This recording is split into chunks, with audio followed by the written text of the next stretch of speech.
Hello friends, in today's video we are going to learn about a topic that is Woodward-Fisher rules for the calculation of lambda max value for dynes and immune system. तो इस video में आप जो सीखने वाले हैं वो क्या है कि अगर कोई कंपाउंड जो यूवी एक्टिव है उसका आप लेम्डा मैक्स वैल्यू फाइंड करोगे यूवी के इंस्ट्रूमेंट से तो आपको कितना वैल्यू मिलेगा वो प्रैक्टिकल रहता है, लेकिन थियोरेटिकली भी वो कैलकुलेट किया जाता है। उसके लिए एक रूल है Woodward Fisher rule and we are going to apply it to dienes and enones. हम उसको डाइन्स एंड इनोन्स में अप्लाई करने वाले हैं। चलिए देखते हैं। My name is doctor Gaurav Dubal. I am going to explain this topic on this video now. Let us take the example. First we have to understand Woodward Fisher rule for dynes and ion system can be considered if you know the system। अगर आपको system पता है तो ही आप example solve कर पाओगे, right. तो उसके लिए हमको जो सीखना पड़ेगा पहले वो है होमो इन्यूलर डाइन। होमोइन्यूलर का मतलब क्या होता है? Conjugated double bonds present in the same ring. पहले तो आपको ये पता होना चाहिए कॉन्जुगेशन किसको बोलेंगे। अभी आप गौर से देखिए, ये वाला डबल बॉन्ड है, इधर नहीं है, वापस इधर है। इट मीन्स कि इसमें रेजोनेंस होने वाला है। ये ऐसा है कि जहाँ पे एक डबल बॉन्ड है दूसरा नहीं है, वापस एक है, इसे कॉन्जुगेशन बोलते हैं, ऑल्टरनेटिव डबल बॉन्ड बोलते हैं। तो अगर ऑल्टरनेटिव डबल बॉन्ड आपको एक ही रिंग के अंदर कॉन्जुगेशन में दिखाई दे तो वो जो डाइन सिस्टम है उसको हम होमो इन्यूलर डाइन बोलेंगे। उसको हम होमो इन्यूलर डाइन बोलेंगे। तो ये एक एग्जांपल है। हम दूसरा एग्जांपल भी देख लेते हैं। देखिए, आप इधर भी देख सकते हैं, इस रिंग में तो हमको ये वाला डबल बॉन्ड है और ये वाला डबल बॉन्ड, ये और ये दोनों एक ही रिंग में पाए गए हैं और दे आर इन कॉन्जुगेशन, दोनों कॉन्जुगेशन में है। तो इसको भी हम क्या बोलेंगे? होमो इन्यूलर डाइन, राइट। तो अभी देखते हैं हिट्रो इन्यूलर डाइन किसको बोलते हैं। तो अगर आपका डबल बॉन्ड कॉन्जुगेशन में है लेकिन एक ही रिंग में नहीं है पर दोनों अलग अलग रिंग में है तो आप उसे क्या बोलेंगे? Hetero annular dine. एग्जांपल से देखते हैं तो जल्दी पता चल जाएगा। ये देखिए, ये वाला डबल बॉन्ड जो कहाँ पे है? रिंग ए में। आप ये वाला डबल बॉन्ड देख लो तो ये कहाँ पे है? रिंग बी में। तो दोनों डबल बॉन्ड कॉन्जुगेशन में है, इधर डबल बॉन्ड है इधर नहीं है, इधर वापस है। इसका मतलब they are in conjugation, right. Alternative double bond but not in the same ring, एक ही रिंग में नहीं है, दोनों अलग अलग है। तो इसको हम क्या बोलेंगे? हिट्रो एन्युलर डाइन बोलेंगे, राइट। तो अभी हम एक और नेक्स्ट एग्जांपल लेते हैं जो हिट्रो एन्युलर डाइन का है।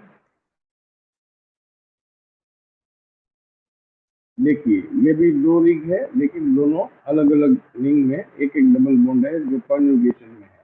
और एक एग्जांपल, ये भी कॉन्जुगेशन में ही है। आप गौर से देखेंगे आपको पता चल जाएगा। ये वाला डबल बॉन्ड ऑल्टरनेशन में है, किससे? ये वाले से, लेकिन दोनों एक रिंग में नहीं है। तो इसे हम क्या कंसीडर करेंगे? इट्रोएन्युलर डाइन, राइट। तो एक सिस्टम होता है जिसे हम होमोएन्युलर डाइन बोलेंगे, दूसरा होता है इट्रोएन्युलर। होमो किसको बोलेंगे? दोनों सेम में होंगे। तो अगर दो डबल बॉन्ड अलग अलग रिंग में होंगे तो उसको हम क्या बोलेंगे? इट्रोएन्युलर डाइन। और मान लीजिए कि अगर डबल बॉन्ड कोई रिंग में ही नहीं है, बाहर है, तो उसे हम सिंपल डाइन सिस्टम बोलेंगे। Simple diene system, right. एक एग्जांपल भी देख लेते हैं। देखिए,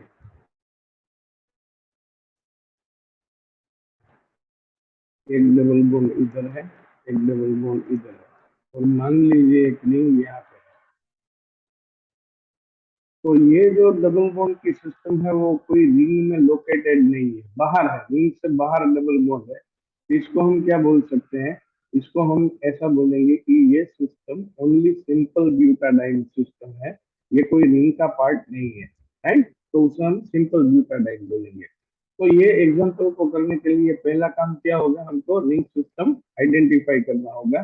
फिर रिंग सिस्टम की कुछ बेस वैल्यूज होती है जो हमको लेनी होंगी, और उसमें जो जो सब्स्टिट्यूशन, जो जो रिंग रेसिड्यू, जो और कोई भी फैक्टर है उसका वैल्यूज हमको ऐड करना होता है।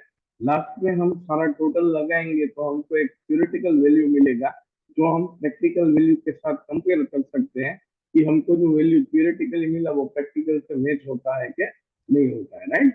सो let us go to the table. ये जो आप टेबल देख पा रहे हैं आपके स्क्रीन पे, उसमें पहला लिखा है base value for homoannular diene 253 nanometer, NM means nanometre.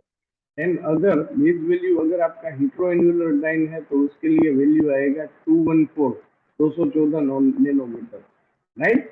अगर आपके कोई सिस्टम में होमो हो, हिट्रो हो या सिंपल डाइन सिस्टम हो, उसमें कुछ डबल बॉन्ड एक्स्ट्रा मिल जाए, उसमें कुछ डबल बॉन्ड एक्स्ट्रा मिल जाए तो उसे हम डबल बॉन्ड एक्सटेंडिंग कॉन्जुगेशन, अगर वो कॉन्जुगेशन में है तो उसके लिए हम वैल्यू ऐड करेंगे 30 नैनोमीटर। अगर आपके मॉलिक्यूल में कहीं डबल बॉन्ड वाली सिस्टम के कार्बन के साथ कोई सब्स्टिट्यूएंट जुड़ा है, से फॉर एग्जांपल मिथाइल, इथाइल, और if a carbon which is a part of ring which is connected to the double bond of system, मतलब कि कोई सब्स्टिट्यूशन या तो रिंग का कोई बाहर का, रिंग का अंदर का भाग जो आपके कार्बन के डबल बॉन्ड सिस्टम से कनेक्ट है, तो उसे हम या तो रिंग रेसिड्यू बोलेंगे या तो सब्स्टिट्यूएंट बोलेंगे। फिर अगर अपनी जो सिस्टम है पाई बॉन्ड वाली डाइंग सिस्टम, उसका कोई डबल बॉन्ड अगर आपके रिंग से बाहर निकल रहा है तो उसे हम एक्सोसाइक्लिक डबल बॉन्ड बोलेंगे। उसके लिए हम 5 नैनोमीटर वैल्यू ऐड करेंगे, जैसे हमने आगे की यहाँ पे सब्स्टिट्यूएंट और रिंग रेसिड्यू की 5 नैनोमीटर। अगर कोई पोलर ग्रुप आपके सिस्टम के कार्बन से जुड़ा है, गौर कीजिएगा, I am talking about the system carbon, double bond वाली सिस्टम का कार्बन के साथ कोई चीज जुड़ा है इनमें से, तो उसका जो यहाँ पे वैल्यूज लिखा है वो वैल्यू हमको ऐड करना पड़ेगा।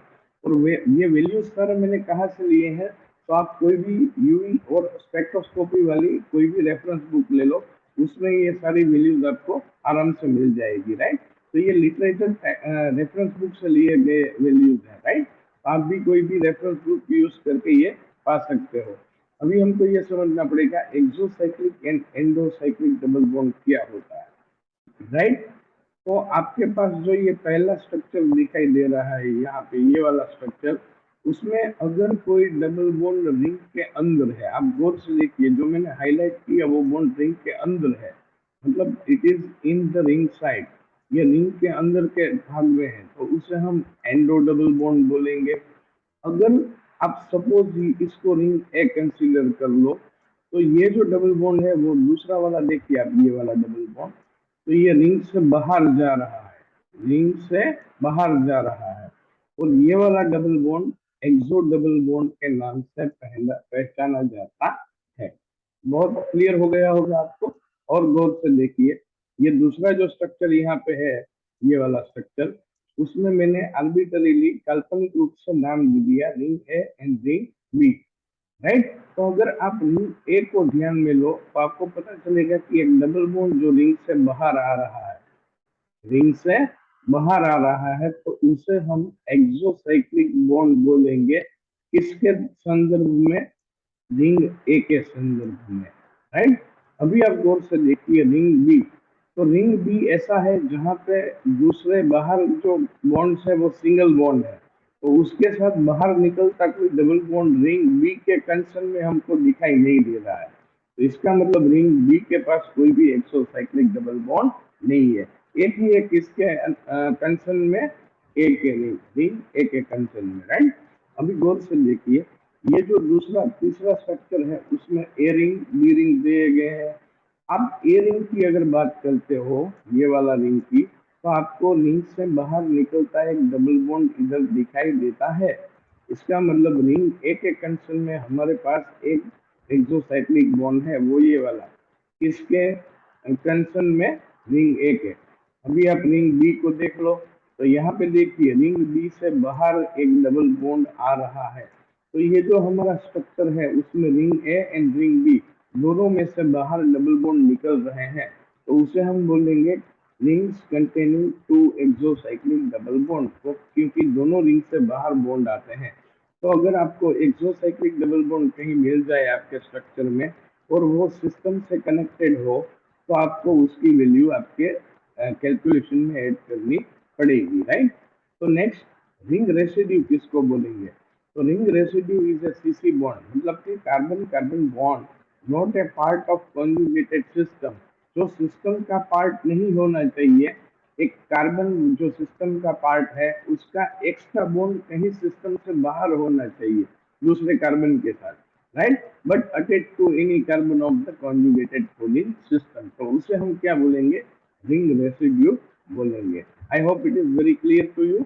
Now we are going to solve the example. तो पहला वाला एग्जांपल लेते हैं। स्ट्रक्चर यहाँ दिया गया है, तो हम पहला काम क्या करेंगे, इस स्ट्रक्चर में हम सिस्टम को आइडेंटिफाई करेंगे। देखिए यहाँ पे डबल बॉन्ड है, यहाँ पे नहीं है, यहाँ पे अगेन डबल बॉन्ड है, तो इसका मतलब ये दोनों डबल बॉन्ड कॉन्जुगेशन में है, कॉन्जुगेशन में है, राइट। तो अभी ये दो सिस्टम बन गया, वो डाइन सिस्टम बन गया, दो डबल बॉन्ड मतलब डाइन इन टू टाइम यानी डाइन। तो अब इस सिस्टम को हम गौर से देखेंगे तो एक डबल बॉन्ड रिंग ए में है, एक डबल बॉन्ड रिंग बी में है। तो हमको पता चला कि ये दोनों डबल बॉन्ड अलग अलग रिंग पे लोकेटेड है। तो अब हम क्या करेंगे, इस रिंग को देखने से पता चलता है दोनों डबल बॉन्ड एक रिंग में नहीं है, तो इसे हम क्या बोल देंगे? हेटेरोएन्युलर डाइन सिस्टम। क्या बोलेंगे दोस्तों? हेटेरोएन्युलर। तो जो हमको वैल्यू यूटिलाइज करनी पड़ेगी वो किसकी करनी पड़ेगी? हेटेरोएन्युलर डाइन की। जो भी वैल्यू आपको टेबल से मिले वो यहाँ पे रख देनी है, जो हमने आगे टेबल देखा उसमें से, राइट। तो अभी देखते हैं। तो ये मैं आर्बिट्ररीली कार्बन्स को डिफाइन करता हूँ, 1 2 3 एंड 4। अब गौर से देखिए, मैंने नंबरिंग उन कार्बन को ही दिया है जो हमारी डबल बॉन्ड वाली डाइन सिस्टम के पार्ट है, और कोई भी जगह पे मैंने कहीं भी आपको ये नंबरिंग दिया नहीं है, क्योंकि हमको क्या कंसीडर करना है? Only and only systems carbon, right. अभी गौर से देखिए, ये जो कार्बन नंबर 1 जो हमने सिलेक्ट किया, राइट, उसके साथ बाहर एक कार्बन जुड़ा हुआ है, ये वाला। तो सिस्टम के साथ जुड़ा हुआ कार्बन, उसे हम क्या बोलेंगे? Ring residue. तो इसका मतलब 1 नंबर के कार्बन के पास एक रिंग रेसिड्यू है। 2 को देखिए, 2 के साथ ये कार्बन जुड़ा है 3, लेकिन वो सिस्टम का पार्ट है, तो उसे हम रिंग रेसिड्यू या सब्स्टिट्यूशन कंसीडर नहीं कर पाएंगे, तो इस पे हम क्रॉस लगा देते हैं। अभी थर्ड नंबर पे आते हैं, तो 3 नंबर वाला कार्बन है वो 4 नंबर के साथ जुड़ा हुआ है, लेकिन हम उसको छोड़ दें तो उसके अलावा हमको ऊपर वाला एक कार्बन दिखाई देता है जहां पे ये 3 नंबर जुड़ा हुआ है, तो उसको हम क्या बोलेंगे? रिंग रेसिड्यू और अल्काइल सब्स्टिट्यूशन कंसीडर कर लेंगे, राइट। तो एक यहाँ पे मिला, दूसरा यहाँ पे मिला। अभी कार्बन नंबर 4 देख के आपको पता चलेगा वो भी एक कार्बन के साथ जुड़ा हुआ है, जो रिंग रेसिड्यू कैलकुलेट होगा, क्योंकि 4 नंबर सिस्टम का पार्ट है और उसके साथ कुछ जुड़ा है कार्बन, तो उसे हम बोलेंगे रिंग रेसिड्यू। तो इसका मतलब हमारे पास एक इधर वाला, एक इधर वाला और एक इधर वाला, 3 रेसिड्यू हमको मिल गए। तो जो भी रिंग रेसिड्यू की वैल्यू वो 5 रहती है, उसे हम कितने से मल्टीप्लाई करेंगे? 3। 3 क्यों? क्योंकि हमारे पास स्ट्रक्चर में 3 रिंग रेसिड्यू है। फिर आर्बिट्ररीली हम रिंग को नाम दे देते हैं ring A and ring B, right. तो अभी हमको पता चलेगा कि इस रिंग ए में ये बाहर आता एक डबल बॉन्ड दिखाई दे रहा है। इसका मतलब रिंग ए के अनुसंधान में ये एक्सोसाइक्लिक डबल बॉन्ड है, तो रिंग ए के पास एक्सोसाइक्लिक डबल बॉन्ड है। लेकिन आप रिंग बी को देखिए, आपको पता चलेगा यहाँ पे भी सिंगल बॉन्ड, यहाँ पे भी सिंगल बॉन्ड, तो उसके पास कोई एक्सोसाइक्लिक डबल बॉन्ड नहीं है। इट मीन्स पूरे स्ट्रक्चर में एक्सोसाइक्लिक डबल बॉन्ड ओनली 1 है, राइट। आई होप आपको ये बात पता चल गई होगी। तो हमने जो ऊपर टेबल देखा उसमें से ही हम वैल्यू डाल रहे हैं, बेस वैल्यू फॉर हेटेरोन्यूक्लियोटाइड।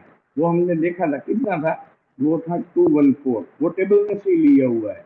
फिर रिंग रेसिड्यू 3 है, लेकिन एक की वैल्यू 5 है, तो 3 इंटू 5 तो 15 हो जाएगा। एक्सोसाइक्लिक डबल बॉन्ड की वैल्यू क्या है? 5 है, तो वो क्या बन जाएगा? 5 बन जाएगा। अगर आप टोटल लगाएंगे तो आंसर मिलेगा 234, राइट। अगर आप गौर से देखें तो जो प्रैक्टिकल वैल्यू इस कंपाउंड के लिए पाई जाती है वो है 235, और हमने कैलकुलेट किया वो क्या मिला?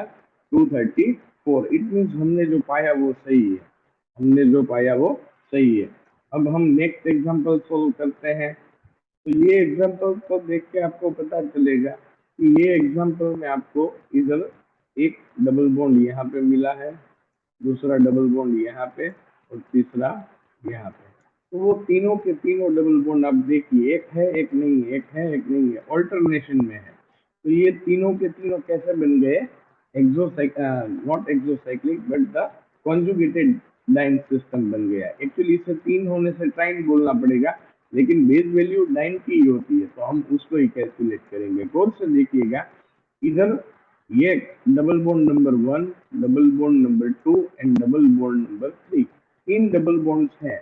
तो उसमें क्या होगा कि अगर आप डबल बॉन्ड 1 एंड 2 को कंसीडर करोगे तो आपको पता चलेगा जो रिंग बना उसके अंदर ही दोनों डबल बॉन्ड है। तो ये सिस्टम बनेगा होमोएन्युलर डाइन। और आप double bond number 2 and double bond number 3 को कैलकुलेट करेंगे तो आपको पता चलेगा कि ये वाला जो है वो हेटेरोएन्युलर डाइन बन गया। तो एक क्वेश्चन दिमाग में आ सकता है कि अगर दोनों सिस्टम एक साथ प्रेजेंट है तो कौन सा सिस्टम आप कैलकुलेशन के लिए दे ले? तो बहुत ही सिंपल आंसर है, जब भी आपको दोनों ही सिस्टम मिल जाए तो आपको ओनली एक काम करना है, जिसका वैल्यू हायर होता है वो वैल्यू आपको कैलकुलेशन में लेना होता है। तो हम क्या करेंगे, होमोइन्युलर डाइन की वैल्यू ज्यादा है, हेटेरो की कम है, तो हम मीन अपना जो सिस्टम है वो किसको कैलकुलेट करेंगे? होमोइन्युलर डाइन, यानी कि दिस वन, ये वाले को हम होमोइन्युलर डाइन मेन सिस्टम कंसीडर करेंगे। इसकी बेस वैल्यू हम कैलकुलेशन में लेने वाले हैं।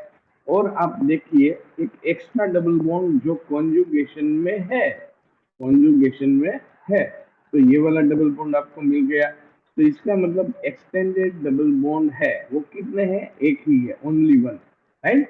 अभी हम क्या करेंगे, जो जो कार्बन अपने सिस्टम में कॉन्जुगेशन के पार्ट है उसको आर्बिट्ररी नंबर दे देते हैं, 1 2 3 4। अभी ये भी कॉन्जुगेशन में है तो इसे 5 बोलना पड़ेगा। ऊपर भी एक कार्बन है जो भी कॉन्जुगेशन में है, उसे 6 बोल देते हैं। तो हमको पता चलेगा कि टोटल 6 कार्बन जो कॉन्जुगेशन में है, टोटल 6 कार्बन जो कॉन्जुगेशन में है। तो हम क्या करेंगे, वन बाय वन चेक करेंगे। तो कार्बन नंबर 1, उसके अनुसंधान में आपको एक बाहर रिंग रेसिड्यू दिखाई दे रहा है, ये वाला, और यहाँ भी दिखाई दे रहा है। तो 1 नंबर के कंसन में हमको दो रिंग रेसिड्यू मिले। अगर हम 2 नंबर पे देखें तो वहां पे कोई रिंग रेसिड्यू नहीं है, because 2 is connected to 3 but it is a part of system, वो तो सिस्टम का पार्ट है। Same way 3 is connected to 2 and 4 but they both are the part of system. तो हम 4 पे जाएंगे तो हमको पता चलेगा यहाँ पे एक हमको रिंग रेसिड्यू मिलता है। आप समझ में रहे होंगे। अब 5 को देखिए तो ये बॉन्ड कैलकुलेट नहीं होगा। क्यों नहीं होगा? क्योंकि यहाँ पे सिस्टम है। तो ये बॉन्ड कैलकुलेट होगा कैसे? रिंग रेसिड्यू से। क्यों? क्योंकि वो सिस्टम के बाहर है, राइट, डबल बॉन्ड के सिस्टम के बाहर है। तो यहाँ पे हमको 1 रिंग रेसिड्यू मिला, यहाँ पे 1, ये रिंग रेसिड्यू 2, यहाँ पे 3 को 2 3 में कुछ नहीं मिला बट 4 में हमको रिंग रेसिड्यू मिला, उसे हम थर्ड बोल देते हैं। 5 के साथ यहाँ पे जो है उसको हम फोर्थ रिंग रेसिड्यू बोलते हैं। और ये जो 6 नंबर का कार्बन है जो सिस्टम का पार्ट है, उसके साथ यहाँ पे फिफ्थ रिंग रेसिड्यू है। इसके मतलब हमको पूरे स्ट्रक्चर में 5 रिंग रेसिड्यू मिले। एक का वैल्यू एक का वैल्यू कितना है? 5 है। तो 5 इंटू 5 25 ऐड करना होगा। एक्सोसाइक्लिक डबल बॉन्ड आपको फाइंड करने हैं तो आप ये वाला देखिए, A B and C, ring को नाम दे दीजिए। ए रिंग के बाहर आप देखिए, इधर आपको एक एक्सोसाइक्लिक बॉन्ड मिल रहा है। बी को देखिए, बी के कंसन में आपको इधर एक एक्सोसाइक्लिक डबल बॉन्ड मिल रहा है, ये वाला, बी रिंग के अनुसंधान में। और सी रिंग को आप गौर से देखेंगे तो पता चलेगा एक एक्सोसाइक्लिक बॉन्ड यहाँ पे लोकेटेड है, राइट। इसका मतलब बी रिंग में, ए रिंग में और सी रिंग में, सभी में हमको एक एक एक्सोसाइक्लिक डबल बॉन्ड मिला। तो 3 इंटू 5 हो गया। और हमारा जो डबल बॉन्ड वाला होमोडाइन सिस्टम है उसके अलावा हमको एक एक्स्ट्रा डबल बॉन्ड मिला, तो उसका भी वैल्यू हम ऐड कर देंगे। तो अब सारे वैल्यूज अगर ऐड करें तो बेस वैल्यू फॉर होमोन्यूलर डाइन ये कहाँ से लिया, वो पुराने वाले टेबल से हमने जो ऊपर देखा उसमें से, तो वो 253 है। 5 into 5 25, ये extended double bond, sorry exocyclic double bond 3 है, तो 3 into 5 15, extending conjugation 1 bond that is 30, तो टोटल मिला के मिलेगा 323, 323, राइट। नेक्स्ट एग्जांपल, इसे भी आप गौर से देखिए, इसमें भी आपको पता चलेगा यहाँ पे कौन सा सिस्टम है, होमो एन्यूलर डाइन सिस्टम है। और भी सिस्टम पॉसिबल है, कौन से वो हम देखते हैं, ये वाला हिप्रो एन्यूलर डाइन है, और एक सिस्टम है यहाँ पे भी हिप्रो एन्यूलर डाइन है। तो वैसे दो हिप्रो और एक होमो एन्यूलर डाइन बन रहा है। लेकिन अभी मैंने आपको क्या बताया कि जो सिस्टम का कार्बन है वो मैक्सिमम वैल्यू वाली मेन आपकी बेस सिस्टम होनी चाहिए।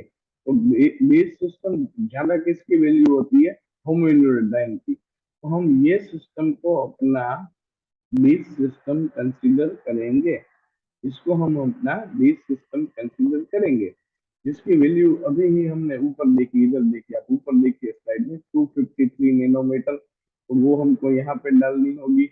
फिर हम रिंग रेसिड्यू कैलकुलेट करेंगे, कैसे करेंगे, अभी थोड़ी देर पहले मैंने आपको बताया कि आपका जो सिस्टम है उसके साथ कॉन्जुगेशन में जितने भी डबल बॉन्ड मिल जाए, आप सबको सिस्टम का पार्ट कंसीडर करके आप नंबरिंग दे दो, तो हमको पता चल जाएगा कि कितने कार्बन कॉन्जुगेशन में है और किन किन को हमको रिंग रेसिड्यू के लिए कैलकुलेट करना है, राइट।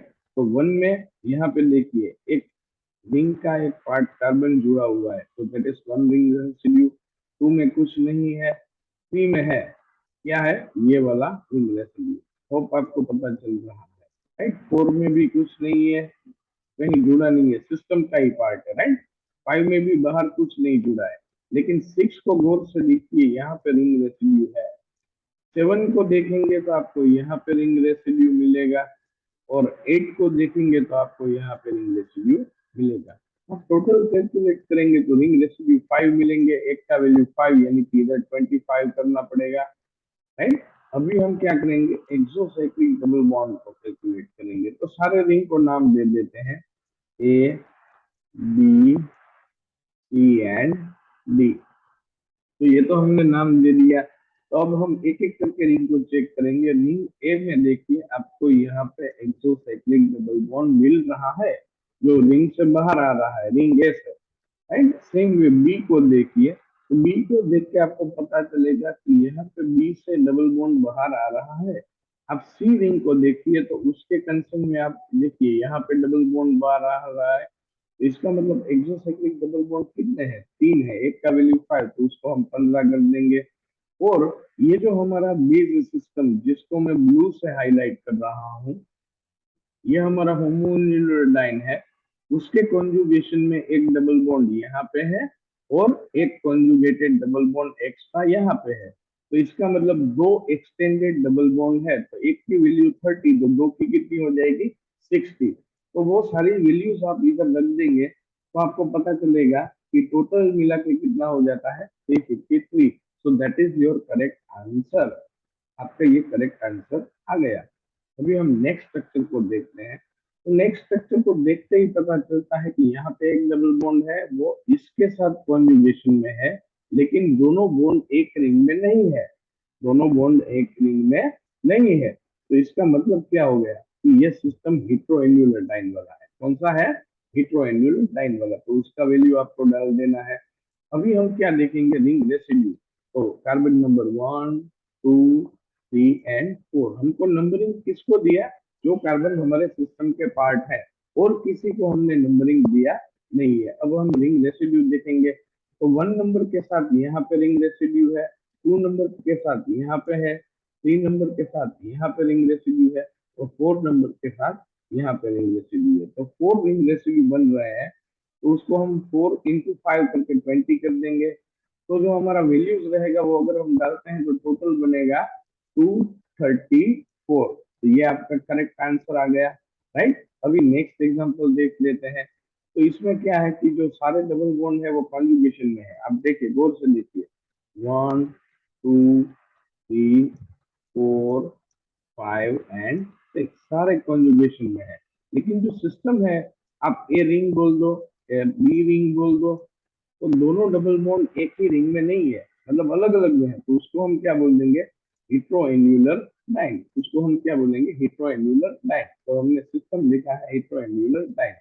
तो अभी हमको क्या करना पड़ेगा कि ये रिंग के रिंग रेसिड्यू कैलकुलेट करना पड़ेगा। सिंग 1 2 3 4 5 एंड 6। जो जो कार्बन कॉन्जुगेशन में है वो सारा सिस्टम के हमने कार्बन को कैलकुलेट कर लिया। अब गौर से देखिए, यहाँ पे जो एरोस आपको दिखाई दे रहे हैं वो रिंग रेसिड्यू है। ये जो फर्स्ट वाला एरो है वो किसका रिंग रेसिड्यू है, 1 का। ये सेकंड वाला एरो दिखाई दे रहा है वो किसका है, 2 का। ये थर्ड वाला एरो है वो कौन सा है, थर्ड कार्बन का रिंग रेसिड्यू है। फोर्थ वाला कार्बन है उसका रिंग रेसिड्यू यहाँ पे है। फिफ्थ और सिक्स पे कोई रिंग रेसिड्यू या अल्काइल सब्स्टिट्यूशन नहीं है, तो उसको हम छोड़ देते हैं। तो अभी हमको पता चला कि इसके बाद हमको एक्सोसाइक्लिक डबल बॉन्ड चेक करना पड़ेगा। तो इसको रिंग ए बोल दीजिए, इसको रिंग बी बोल दीजिए। तो आपको पता चलेगा कि ए के कंसर्न में एक्सोसाइक्लिक डबल बॉन्ड यहाँ पे है, बी के कंसर्न में यहाँ पे। इसका मतलब आपके पास दो एक्सोसाइक्लिक डबल बॉन्ड है, तो उसको 2 से मल्टीप्लाई करके वैल्यू ऐड कीजिए। और एक्स्ट्रा डबल बॉन्ड सिस्टम के अलावा है, तो उसको आप कॉन्जुगेटेड बैंक का एक्स्ट्रा बोल दीजिए। राइट, तो जो वैल्यूज आपको मिली वो आप इधर रख दीजिए, टोटल लगा दीजिए, आपका आंसर आ जाएगा 274। Right, so this is the way how we can calculate the lambda max value for dyne system, right, homoannular dyne and heteroannular dyne। तो इनोन वाला जो आपने टाइटल में देखा उसको हम एक अलग वीडियो से देखेंगे, इसको साथ में नहीं लेने वाले हैं क्योंकि वीडियो बड़ा लंबा हो जाएगा।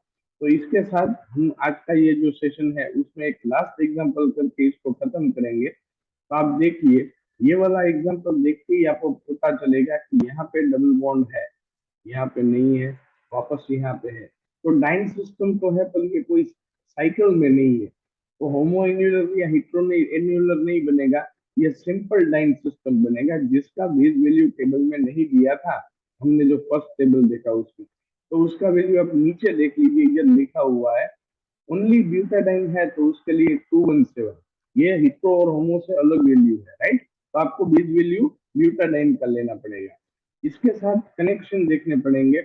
इसको आप सिस्टम के कार्बन को 1 2 3 4 बोल दीजिए, तो आपको पता चलेगा कि आपको अल्काइल सब्स्टिट्यूएंट अगर ढूंढना है तो आप देखिए, ये फोर्थ कार्बन पे यहाँ पे मिथाइल है और सेकंड कार्बन पे भी मिथाइल, तो इसका मतलब जो अल्काइल सब्स्टिट्यूएंट टोटल 2 है।